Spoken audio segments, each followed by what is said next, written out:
E todos os parâmetros de justiça não são de nenhuma constituição, de nenhum escriba, de ninguém. Eu encontro a justiça de Deus, no meu caso de fé, manifesta em Jesus. E não tem justicismo, não tem legalismo, tem a busca de fazer com que o que seja coerente para o significado, para o limite, para a possibilidade daquele ser humano poder entender, praticar e viver. É por isso que Jesus disse coisas absurdas. Por exemplo, para os religiosos, os fariseus, os saduceus. Ele era fariseu, hein? Jesus era fariseu. Eu tenho dúvidas e absolutas. Dúvidas não, eu tenho certeza total de que não era. De que não era. De que não era. Não era mesmo. E eu acho que é uma irrelevância absoluta. O que é fariseu? É uma categoria.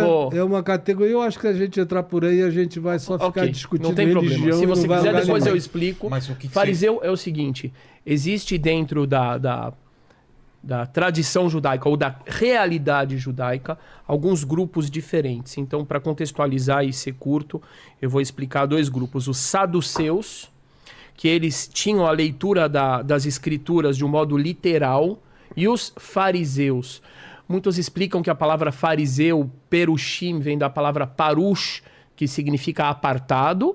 Eu, particularmente, acho que é mais parecido com o termo perush, que significa explicação, interpretação. Então, os fariseus, eles traziam uma tradição oral, e de acordo com essa tradição oral, eles faziam a leitura das escrituras. Então, eu digo só rapidinho que Jesus diz o seguinte: na cátedra de Moisés se sentaram os fariseus. Faça o que eles dizem, mas não faça o que eles fazem. Isso. Então assim, por outros motivos, eu vejo que Jesus carregava essa tradição. Era o oposto. Como assim desapartado? É porque Jesus diz aos fariseus, mais do que aos saduceus, porque os saduceus eram um grupo de sacerdotes. Na maioria deles, eles faziam parte da elite associada com Roma, muitas vezes. Da gestão do templo. Eram pessoas extremamente vinculadas ao poder. Não queriam perder o seu lugar de mando. O sumo sacerdote, por exemplo, era dos saduceus. E os fariseus eram os apartados. Jesus é os que se apartavam dos pecadores. E Jesus, você lê em Mateus no capítulo 23, Jesus é tudo menos fariseu. E ele, nos evangelhos todos, ele diz: em verdade, eu vos digo, dizendo aos fariseus, que pecadores, publicanos e meretrizes vos precedem no reino dos céus. E aí o que isso tem a ver? Tem a ver com o verbo, não tem a ver com letra. É o que Paulo diz, a letra mata. Se a gente fica agarrado à letra, a letra é extremamente limitada. A gente semantiza mas é Deus na letra. Mas é exatamente esse que é o ponto que eu acho que agora realmente não vale a pena a gente entrar muito nisso, mas esse que é o ponto importante de se compreender o que significa o termo fariseu. Fariseu significa aquele que compreende que existe uma explicação alternativa a letra. Tá escrito para apedrejar a mulher adúltera. O fariseu fala, não é para apedrejar. Depende da linha. Tá escrito para eu tô falando daquilo que vem na Mishnah e vem no Talmud. Dos dias de Jesus. Tá escrito que é para matar a pessoa. Ou de Hillel. Nos dias de Jesus a questão era essa. Digamos, o Hillel realmente ele era mais liberal e o Shammai era mais duro, mas em casos de pena de morte, a ideia total que sai da Mishnah, da tradição dos fariseus, é impedir as pessoas de serem mortas.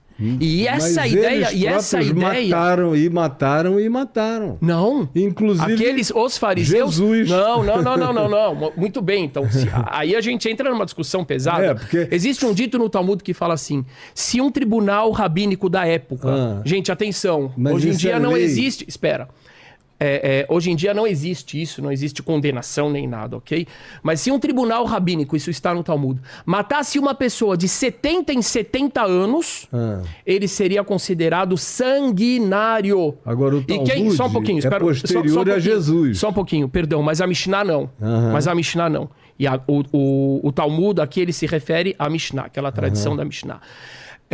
Ou seja, naquele período a diretriz deles era não matar ninguém. E eu estou falando da Mishnah, Rabino Akiva e etc.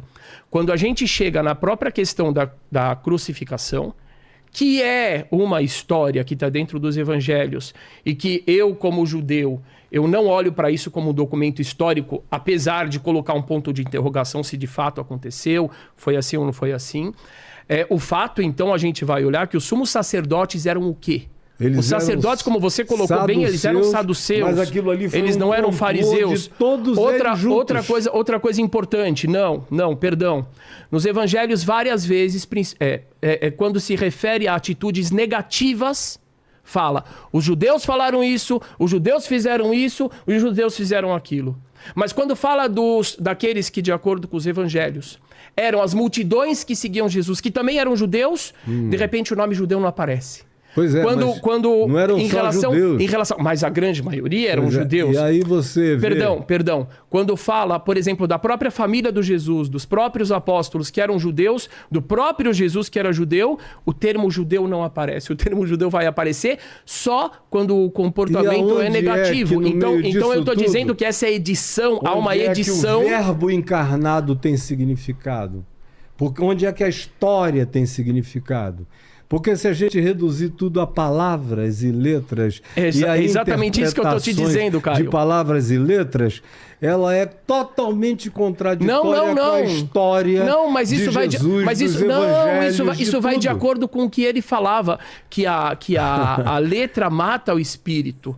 Então, o que eu estou dizendo para você, e que eu acho que é importante pensar a respeito disso... Abra em Mateus 23 e leia. A Torá não tem Mateus 23. Mas eu sei de cor. O que eu quero dizer é que essa questão de fariseus, etc., é uma coisa muito mal compreendida, da mesma forma que houve uma estereotipação dos judeus, houve também do termo fariseu. E era quem mais odiava cristãos e quem mais quis E o que aconteceu quando Paulo falou dentro do Sinédrio que ele era fariseu, que ele acreditava na questão do Messias como os fariseus? Pararam os fariseus que estavam ali julgando, pararam e falaram, peraí, vamos deixar Paulo sair, porque realmente essa questão do Messias é complicado. Em Atos dos Apóstolos. Certo. E ali o que se diz em Atos dos Apóstolos? Diz que Paulo usou isso para criar propositalmente uma dissensão. E ele conseguiu. Entre fariseus e saduceus. Para ele próprio sair da questão. Perfeito, mas justamente os fariseus... de causa nenhuma ali. Os fariseus falaram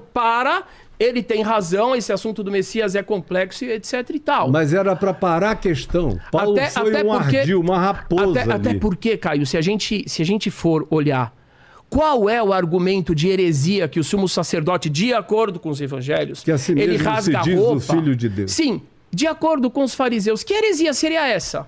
Por que ele seria passível de morte? Você tá falando de Paulo? Esse argumento, não, aquilo que está escrito nos evangelhos, que o sumo sacerdote, Caifás, ele rasga a roupa na hora que Jesus diz que ele é o Filho do Homem. De acordo com a visão dos fariseus, absolutamente isso não tem heresia nenhuma. Dizer que ele é o Messias. Teve um rabino há 30 anos atrás em Nova York que falou que era o Messias. Isso não é uma heresia. Mas não é. Isso é uma heresia de acordo justamente com os saduceus. Por quê? Porque para eles a equiparação do homem com Deus e o homem divino, isso era uma heresia. O Evangelho não trata isso dessa forma. O Evangelho trata isso como dinâmica de poder político. Mas isso não tem dúvida nenhuma. Como inveja, como raiva. Isso eu não tenho dúvida nenhuma. Mas aí você lê os Evangelhos e você não chega a uma outra conclusão possível. A menos que você queira usar a Mishnah, o Talmud, letras, mas a sequência histórica e as dinâmicas implicadas foram todas dinâmicas do que havia de pior, e há de pior na natureza humana. Assim como a generalização. Mas a generalização, você pegar um grupo inteiro de pessoas, por exemplo, fariseus, que foram queimados vivos por Roma gente também. Muito boa. Muito José bem. de Arimateia era fariseu e gente disso que eu estou falando. Boa. Então ninguém está fazendo uma generalização. O que se está dizendo é que, dentre os agentes principais que promoveram aquela ocorrência foram os fanáticos dos fariseus e os completamente obcecados pelo poder entre os saduceus e as autoridades do templo, que só tinham a perder com aquele tipo de convergência popular que eles interpretavam como populista, essa plebe que nada sabe da lei está seguindo a ele. Então, não havia discussões de naturezas semânticas. O que havia eram questões de natureza de dinâmica política de poder e quem ascendia a que posição. Essa é a questão. Aí, se eu não divirjo nesse aspecto. O único ponto que eu trouxe, não divirjo. Eu posso compreender a história muito bem dessa forma. O que eu acho que tem que ser pensado em relação ao que é esse termo fariseu. Eu acho que você compreende que esse termo significa pessoas que tinham uma tradição, pessoas que tinham uma leitura alternativa dos textos. Falar dos evangélicos. Inclusive com muitas divergências entre si. Pode falar dos evangélicos. E essa generalização é complicada, porque, como eu falei, quando Jesus diz... Na cátedra de Moisés se sentaram os fariseus, faça o que eles falam. O que ele está dizendo aqui é o quê? O que eles falam está correto. Não façam o que eles fazem, porque aqueles com os quais ele interagia eram hipócritas. Esse é o verso 1º do capítulo 23 de Mateus. Leia o resto. Li o resto. Aí você vai ver que é o oposto.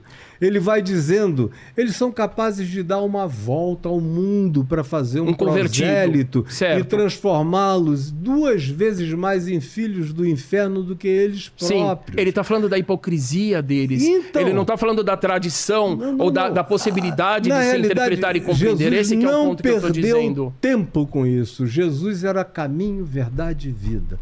É por isso que ele se alegrava tanto com as prostitutas, as meretrizes, os publicanos, os pecadores, os cobradores de impostos, os despojados, os marginalizados. Então ele era tudo. Era como dizer que Jesus era essênio.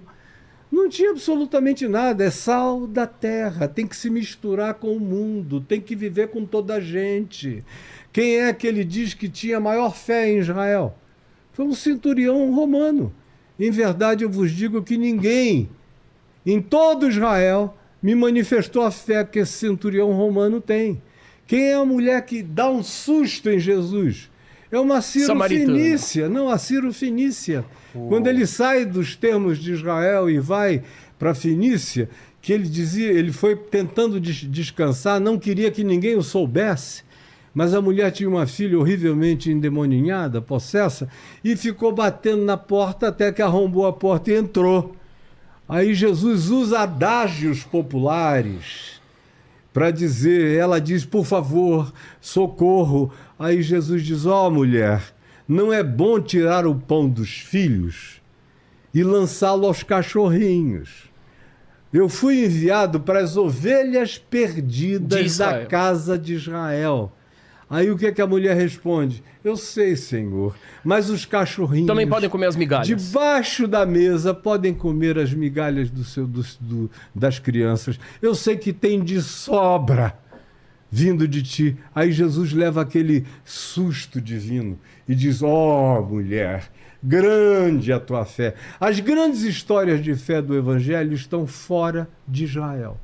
É um centurião, o ladrão que está ali do lado. As grandes surpresas do Evangelho não são religiosas. Verdade, verdade. Nicodemos, tu és mestre em Israel e não compreendes estas coisas? Tá perfeito, tá perfeito. Porque na realidade, quer dizer, eu quero deixar só uma coisa muito clara. O ponto onde eu tenho essa discussão, e é verdade, eu usei de uma forma um pouco provocativa, dizendo que ele era fariseu.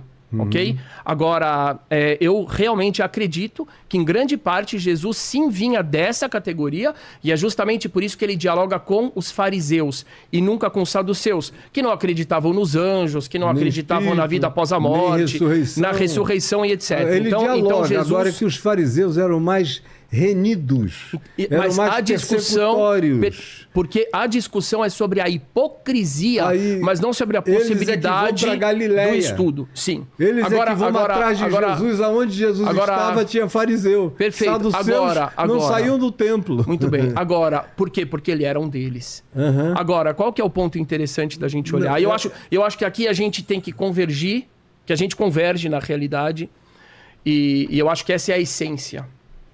Quando eu vejo esses discursos humanos de Jesus, eu estou vendo ali Miqueias, capítulo 6. Miqueias chega para o povo de Israel muito antes do nascimento de Jesus, e ele diz o seguinte: com o que é que eu vou me apresentar a Deus? Ó Ben-Adam, filho do homem. Um termo que é muito utilizado em Ezequiel, por exemplo, etc. Com o que eu vou me apresentar perante a Deus? Me apresentarei com cabeças de ovelhas e bodes, com rios de vinho e de azeite? Ele diz, não é isso que Deus espera de você.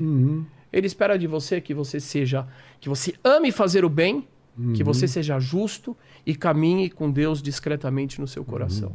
Quer dizer, todo esse discurso Isaías fala claramente qual é o verdadeiro jejum. Não é deixar de comer pão.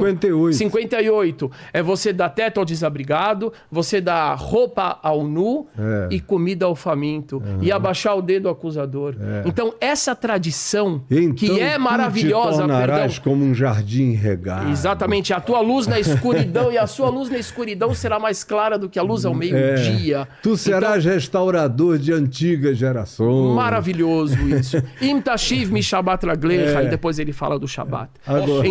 Então só pra gente terminar nesse ponto... o Sheikh Shihad. Com certeza. O importante... o importante... As diferentes visões, Não, o que está por trás dessa discussão é que eu tenho uma visão de judeu de Jesus. Eu vejo naquele homem, o Jesus, quando eu vejo os evangelhos, eu vejo um judeu. Eu vejo aquele homem trazendo essas tradições, ele está trazendo aquele discurso profético dizendo, como por exemplo Jeremias fala, Deus, eu não pedi de vocês nada a respeito de oferendas e de sacrifícios quando vos tirei do Egito. Como não? Então rasga o livro de Levítico. Ou Tantas no profeta vezes é dito tudo Malaquias, isso. quem me dera houvesse alguém que fechasse as portas desse templo, que parassem de trazer esses sacrifícios abomináveis. Ou aqueles que cozinham os pobres como se fossem ovelhas e comem suas carnes. Então, o que eu acho, pastor, que eu acho que é importante é o seguinte, o que eu estou buscando nessa conversa não é brigar e não é nada, mas é mostrar que há uma convergência muito maior de Jesus em relação ao judaísmo do que se imagina. Porque, infelizmente, extremos de ambos os lados costumam se utilizar dos estereótipos e fazer com que pareça que há que há uma tensão irresolvível ali. E quando eu leio os evangelhos, conhecedor que eu sou da tradição judaica, da Mishnah, do Talmud, dos profetas principalmente, eu falo... Eu vejo a mensagem judaica sendo trazida ali. Você veja. Isso é importante. Isso é muito importante. Não, ele veio para cumprir. Cumprir, exatamente. Veio para cumprir. Agora, quando ele diz eu vim para cumprir, ele não diz que ele veio para que aquilo tivesse continuidade. Ele diz... ruptura, é por isso que ele termina tudo dizendo está pago, está consumado, está cumprido. Eu sou no o cordeiro. grego, tetelestai, está feito. Sacrifício único, último, e absoluto, irrepetível. Está tudo realizado aqui. Agora, qual era o fariseu que desenvolveria as relações tão amenas, meigas, amáveis, amigas com samaritanos, por exemplo? A gente sabe que quando Jesus tinha mais ou menos 19 anos de idade, um samaritano louco invadiu o templo em Jerusalém e jogou ossos humanos no santo lugar. Então, todo judeu nos dias de Jesus, e aí não eram fariseus, era uma instrução dada à maioria dos judeus. levantavam as mãos ao pôr do sol na direção da Samaria e os amaldiçoavam em nome... Essa questão de que todos faziam Não estou dizendo... complicada olha, e no sentido... E por isso que eu ia falando dos evangélicos. Sim. Eu sou evangélico. Agora, eu pareço com algum evangélico desses 90% de evangélicos que você conhece? É claro que não. Assim como, eventualmente, você não parece com uma quantidade enorme de outros rabinos. Sim. Então, é claro que em qualquer situação, numa família, tem filhos de todos os tipos, ou como Paulo, usando uma imagem de Paulo, em toda casa tem utensílios de todas as qualidades. Agora, na generalização, quando você lê o texto dos evangelhos, o evangelho não faz questão de separar e dizer, é óbvio que havia diferenças, pessoas muito boas. É claro que havia. Isso causa popularmente falando, causa o preconceito e a discriminação e se sufoca aqueles que representam a alternativa. Pois é, mas não era o caso de Jesus. E por isso, não, eu não estou falando que era o caso dele. Eu estou falando que é isso que eu quero chamar a atenção quando eu falo cuidado com a generalização. Um fariseu de fariseus, da tribo de Benjamim, chamado Saulo de Tarso, à porta de Damasco, e diz, Saulo, Saulo, por que me persegues? Era um fariseu que ele escolheu para se tornar um indivíduo que estava acima do ponto de vista da comunicabilidade, da extensão, da influência, superior a todos os outros apóstolos que ele tinha chamado para andar com ele durante aquele período de 3 anos e 6 meses, mais ou menos. Então, na própria escolha de Paulo, a gente vê que não tem nenhum tipo de antissemitismo, não tem nenhum tipo de qualquer que seja a natureza discriminatória. Isso foi desenvolvido posteriormente pela religião. E em mim não há um pingo disso. Mas eu não vejo assim você. Nem um pingo Absolutamente disso. não. Não. Mas eu acho que é importante... Eu sou um vira-lata do mundo. Eu acho que é muito importante rever em outro momento. A gente vai tomar um café, a gente vai bater papo, o Sheik está convidado.